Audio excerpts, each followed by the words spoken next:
Eagles put forth a complete game effort, pitching, defense, and hitting, in Sunday's shutout win over Pittsburgh. Talk about how that game helped the Eagles get back on track. Yeah, it was great. That's a complete effort. It was a really good way to explain it. I mean, started with Brian Rapp. He was awesome. I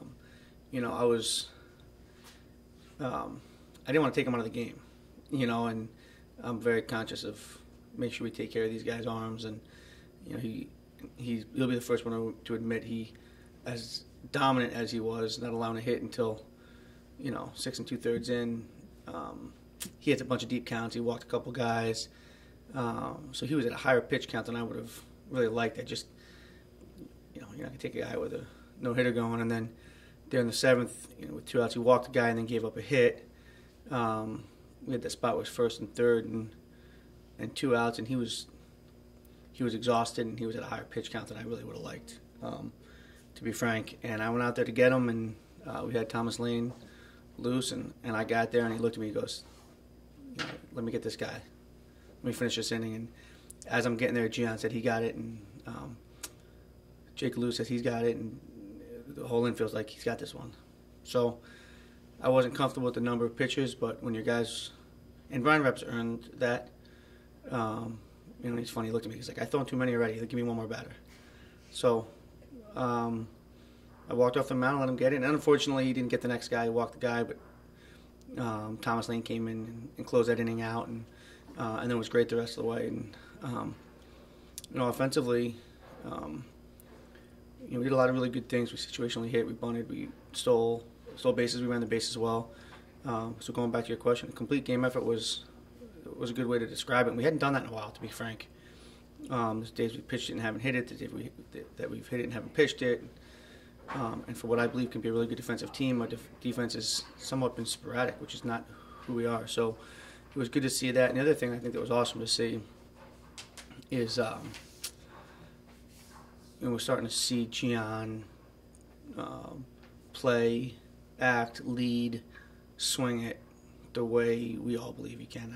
And I truly believe Gian's one of the top catchers in this league, and he's starting to act like it and play like it, and I think he's going to be really fun to watch the second half, and I think he's going to really start leading this club offensively and in the clubhouse. Dan Metzdorf has struck out over 30 over 3 starts. Brian Rapp has recorded 8 strikeouts at least 4 times this season, and Thomas Lane has not allowed an inherited runner to score this year. What have you seen from these pitchers in particular and the staff in general?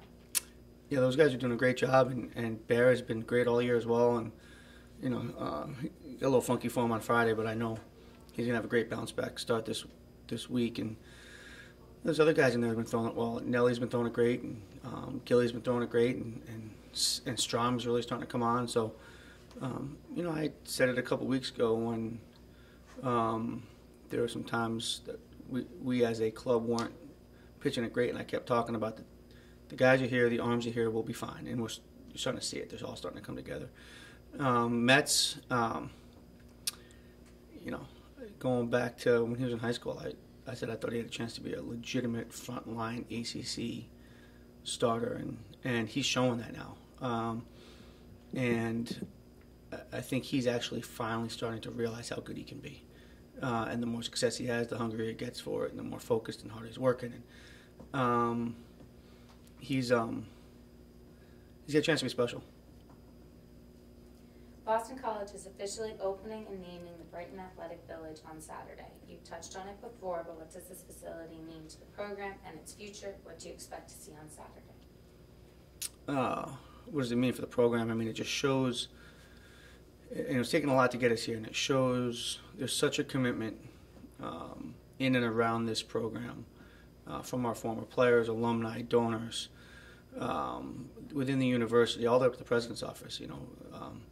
Father Leahy has really taken an interest in this program, and in this project, and to have the president.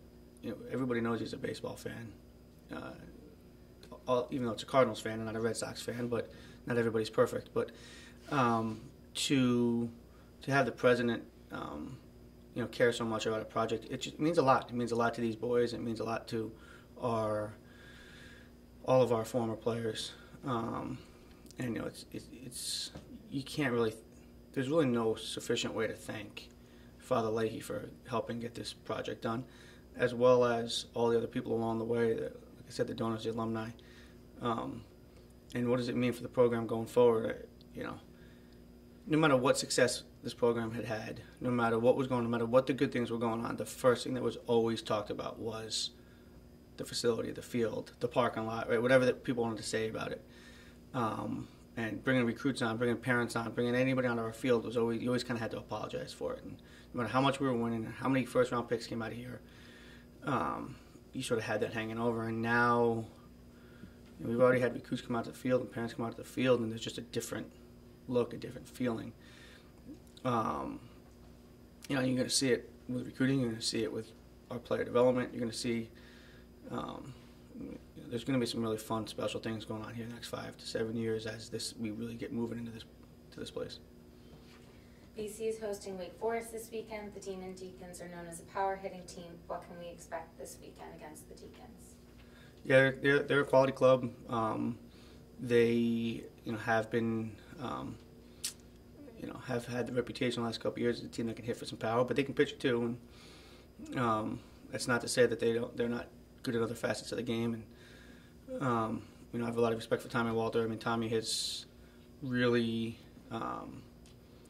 jumped on board and been a huge supporter of Pete Frates and the entire freight train, and from the beginning. And so I have a lot of respect for Tommy as a baseball coach, but I have a lot of respect for him for everything he's done for Pete and the Frates as well. So, no, we still want to beat him, but I always enjoy playing against him because there's a lot of mutual respect.